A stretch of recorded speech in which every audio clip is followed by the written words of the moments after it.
parle. Chaque jour, Charles et Carole vous présentent la leçon de l'école du sabbat.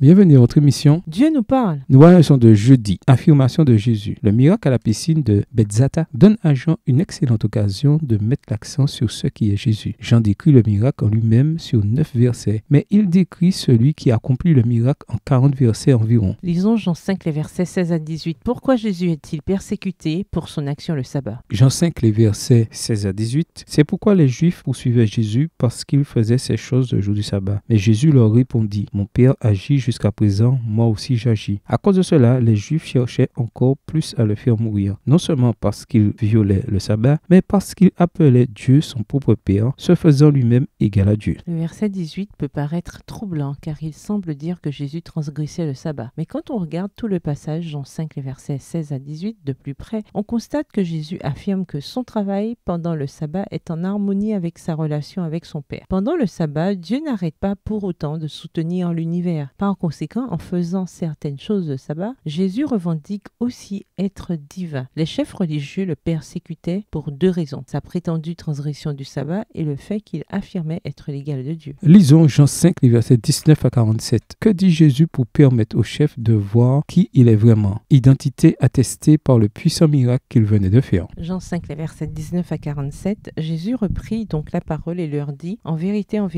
je vous le dis, le Fils ne peut rien faire de lui-même. Il ne fait que ce qu'il voit faire au Père. Et tout ce que le Père fait, le Fils aussi le fait pareillement. Car le Père aime le Fils et lui montre tout ce qu'il fait. Et il lui montrera des œuvres plus grandes que celles-ci, afin que vous soyez dans l'étonnement. Car comme le Père ressuscite les morts et donne la vie, ainsi le Fils donne la vie à qui il veut. Le Père ne juge personne, mais il a remis tout jugement au Fils, afin que tous honorent le Fils comme ils honorent le Père. Celui qui n'honore pas le Fils n'honore pas le Père qui l'a envoyé. En vérité, je vous le dis, celui qui écoute ma parole et qui croit à celui qui m'a envoyé a la vie éternelle et ne vient point en jugement, mais il est passé de la mort à la vie. En vérité, je vous le dis, l'heure vient et elle est déjà venue où les morts entendront la voix du Fils de Dieu et ceux qui l'auront entendu vivront. Verset 26. Car comme le Père a la vie en lui-même, ainsi il a donné au Fils d'avoir la vie en lui-même. Et il lui a donné le pouvoir de juger parce qu'il est Fils de l'homme. Ne vous étonnez pas de cela, car l'heure vient où tous ceux qui sont dans les sépulcres entendront sa voix et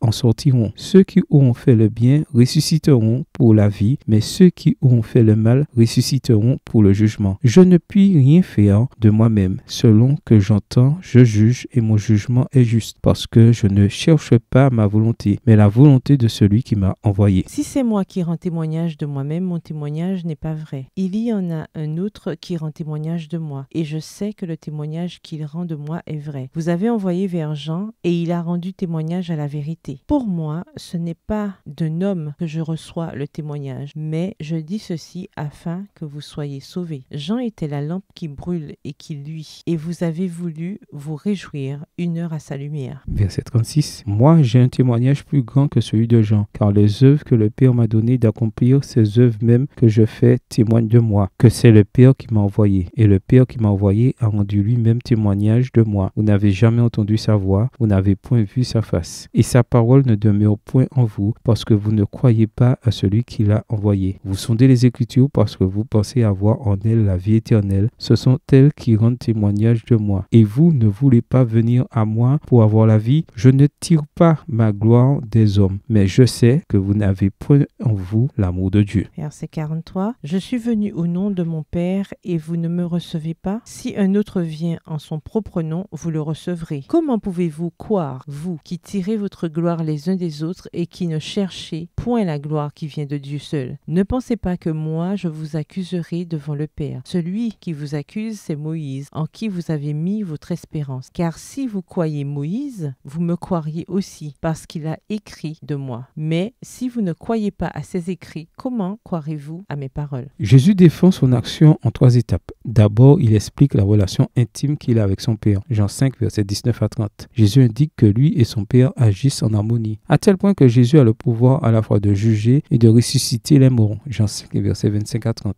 Deuxièmement, Jésus appelle successivement 4 témoins. Jean-Baptiste, Jean 5, versets 31 à 35. Les miracles que fait Jésus, Jean 5, verset 36. Le Père, Jean 5, versets 37 et 38. Et les Écritures, Jean 5, verset 39. Chacun de ces témoins témoigne en faveur de Jésus. Enfin, dans Jean 5, les versets 40 à 47, Jésus met ses accusateurs face à leur propre condamnation, révélant ainsi le contraste entre son ministère et leur narcissisme. Leur condamnation, dit-il, viendra de Moïse, Jean 5, les versets 45 à 47, celui en qui ils ont mis toutes leurs espérances. Comment prendre garde à ne pas tomber dans le piège qui consiste à croire en Dieu, à avoir les bonnes doctrines, mais sans s'abandonner complètement à Christ? Venez en classe ce sabbat avec votre réponse. Mais sans s'abandonner complètement à Christ. Au revoir. Et à demain si Dieu veut.